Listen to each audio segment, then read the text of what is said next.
On the surface, Luthen Rael was an antiques dealer on Coruscant, but in reality, he was something far more dangerous. So what do I sacrifice? Everything!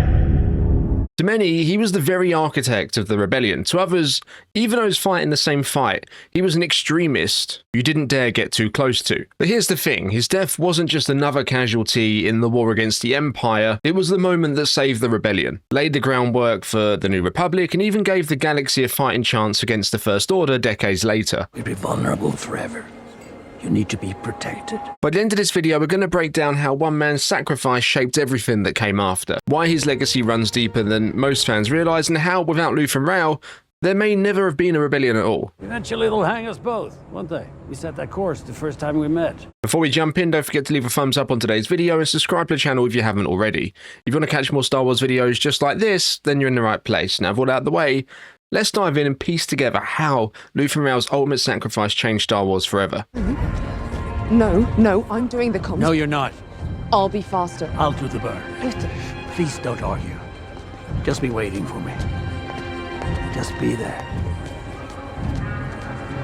Alright, so to really understand the impact Luthen's death had on the wider galaxy, we first need to look at who he really was. To some, he was the very architect of the rebellion, the man who lit the first spark. But to others, even people fighting the very same fight, he was an extremist, someone so dangerous that getting too close could literally destroy you. On the surface, he ran an antique shop on Coruscant, but in reality that was just a disguise for a mastermind who spent years orchestrating attacks, supplying weapons, and quietly building the foundations of a galaxy-wide movement. Now, what set him apart wasn't just his resources, it was his eye for people. Luthen had this ability to spot potential, to find individuals who weren't just capable but who were willing to give everything, even their lives, to stand against the Empire. Nemik's manifesto. He said to give this to you. His network stretched from street-level criminals with nothing to lose to senators like Mon Mothma risking everything to funnel credits, and even spies buried inside the ISB itself.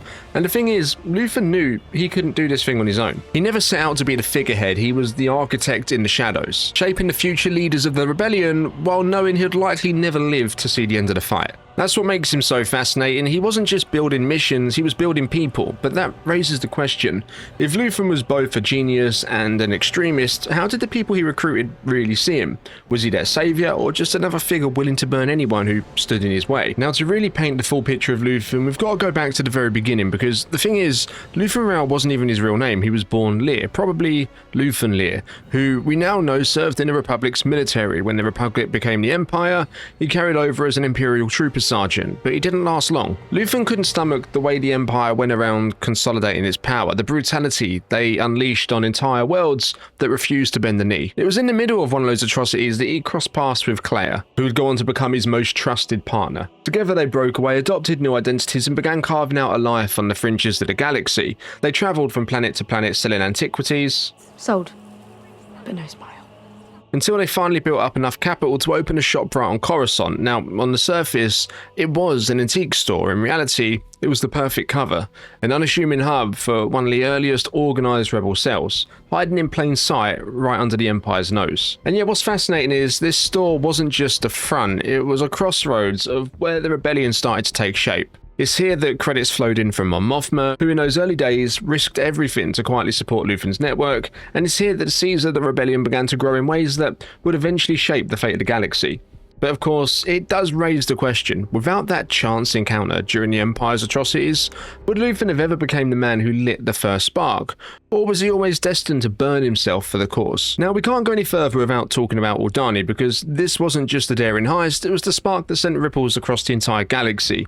Without it, the uprising on Ferrix in the season 1 finale wouldn't have happened. Marva only found the courage to inspire her people because she saw proof that ordinary rebels could strike the Empire where it hurt. And Cassian, who Luthen saw as his most important recruit, would never have been pushed into the rebellion full-time had it have not been for that chain reaction. If Ferrix hadn't boiled over, Cassian probably would have ended up on the wrong side of Luthen's blaster.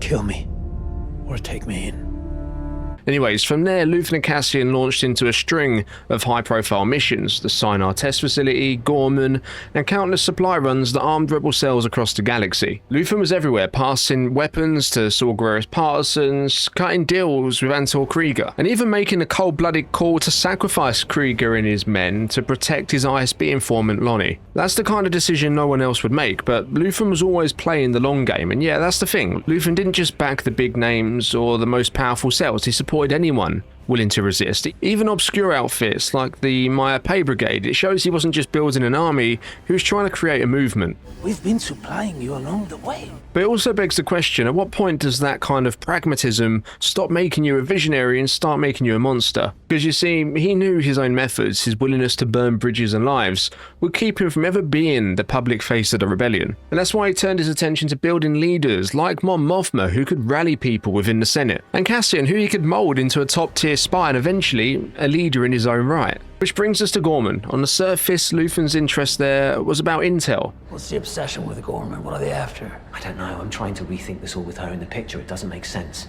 But you can see here that he was thinking several steps ahead. He knew the protest on Gorman was the perfect pressure point, the kind of stage where the Empire couldn't help but overreact, and if they did, the galaxy would be watching.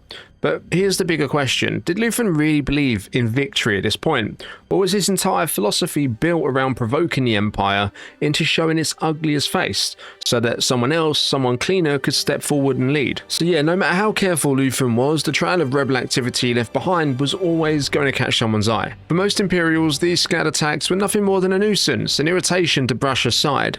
But Dedra Meero wasn't like the others. She cared about the small details, the breadcrumbs no one else bothered to follow, and fairly quickly she pieced together the existence of Axis. From Ferrix to Aldani, she saw the pattern, and eventually all roads led back to Luthen. It was Lonnie, Luthen's longtime informant inside the ISB, who delivered the warning. The Empire had him cornered, the Axis puzzle was solved, and Dedra was closing in fast. But before the walls came crashing down, Luthen finally uncovered the truth he'd been chasing for years. Why the kyber mining on Jeddah? Why the secrecy on Gorman? Why all these threads that seemed disconnected? This was it. A weapon. Orson Krennic's been building a secret weapon. The Empire was building a super weapon, the Death Star, and Luthen knew this intel couldn't die with him, so in his final moments his priority wasn't escape, it was preservation. He passed the message on to Clea, then set about burning every trace of his network, including the radio console that could have exposed the location of other rebel cells like Yavin.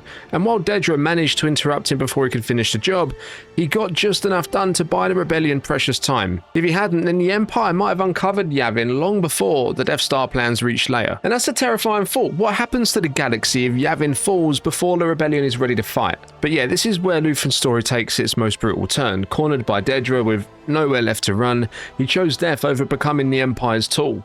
He told her to her face that she was too late, that the rebellion wasn't in the gallery anymore. It had spread, it was everywhere, and it was bigger than she could ever stop alone. That defiance, even in his last breath, for me, was his final victory. There's a whole galaxy out there waiting to disgust you. And yeah, here's the emotional sting. Luthen didn't just give up his life, he gave up the chance to ever see the rebellion he built succeed. Can you imagine spending years burning yourself for the cause only to die before you can ever see the fire catch? Still, that sacrifice meant that everything that came after was even possible. And it leaves us with a question. Was this always Luthen's fate? Was he destined to be the architect who'd never stand on the stage? Or was it the only way the galaxy could truly survive? But yeah, although Luthen was gone, the seeds he planted didn't just take root, they bloomed into something far greater than even he could have imagined. The rebellion was no longer a scattered collection of cells, it had become an organised force on Yavin. Now, it wasn't exactly the rebellion Luthen would have envisioned, he wanted to keep fighting in the shadows, but Yavin positioned itself more like a government in exile, always ready for battle but desperate to show the galaxy that they weren't just the Empire in disguise. Mon Mothma led the way as the head of the Alliance High Command, the same senator Luthen identified years earlier as the leader of the galaxy would rally behind. Makes the Senate look easy, doesn't it? And then there was Cassian. Think about the poetry of this for a moment. Luthen pulled him off the streets of Ferrix, molded him into a spy and a leader, and then just after Luthen's death, Cassian would leave to go on a mission that would truly change the tide. It was Cassian who played a key role in responding to the Death Star threat, proving that Luthen's instincts about him were right all along. But here's the thing. Did Luthen realize he was training the man that would one day play a vital role in saving the galaxy? Or was Cassian just one more recruit in a long game that fate elevated into a legend? I give you everything. Is this everything? This fury, this lack of control? That question alone shows just how far-reaching Luthen's shadow really was. And yeah, his legacy didn't just end on Andor either. The rebellion became the New Republic and Mon Mothma became Chancellor. The leader he believed in during wartime went on to lead the galaxy in peacetime, and yet peace never lasts. The Empire's remnants regrouped, and then the New Republic rose to plunge the galaxy into another war again, but the pathway out had already been carved. The blueprint Luthen helped create decades earlier, strategy over brute force, sacrifice over ego, was dusted off and used once more, this time by the Resistance. And here's the emotional gut punch here. Without Luthen, the galaxy might never have believed the impossible was even possible. Put a real stick in the eye of the Empire. Would Leia have rallied the Resistance if there was no proof that evil on that scale could be beaten? Would Hope have survived long enough to stand against the First Order? So really, Luthen didn't just lay the foundation for one more, he proved to the galaxy that tyrants could be defeated again and again. His death may have cut his story short, but his sacrifice created a legacy that really stretched across generations. But yeah, both wars against the Empire and the First Order were only possible because of the groundwork Luthen laid in the early days. He carved the path the first time around, and then decades later when the First Order rose, the galaxy already knew it could be done because the blueprint was already there. But if you trace it back, everything hinged on that single revelation, the moment he discovered the Empire's ultimate weapon. I need details.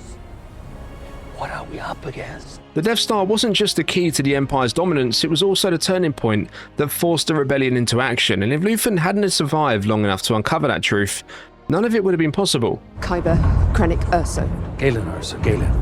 Like, that's why his final choice to sacrifice himself rather than fall into the Empire's hands becomes even more powerful, because if Dedra had captured him alive, imagine the damage that would have been done. The locations of the cells, the leaders involved, even the fragile alliance forming on Yavin, it would have been exposed. The rebellion would have been crushed before it had the chance to truly exist. And so, in every sense of the word, Luthen gave his life to save it. That's why, for me, he's easily one of the standout characters in Andor. And that's saying something, because the show is packed with incredible performances and layered writing. What made Luthen so fascinating is the way he lived a double life, convincing the galaxy he was just an antique dealer, when in reality, he was one of the most dangerous opponents the Empire had ever faced. He had some of the most memorable scenes and lines in the series, but beyond that, he left a mark on the Star Wars story that can't be overstated. And it leaves me wondering, when we look back at the history of Star Wars, was Luthen Rael the most important figure we never knew we needed? As always, drop your thoughts, theories and wilder speculations down in the comments below. If you enjoyed this video, be sure to check out our video on how Andor is changing the future of Star Wars movies, which is now live on the channel. Don't forget to leave a thumbs up and make sure you subscribe so you don't miss any of our upcoming videos. Thanks for watching, I'll see you in the next one, and may the Force be with you.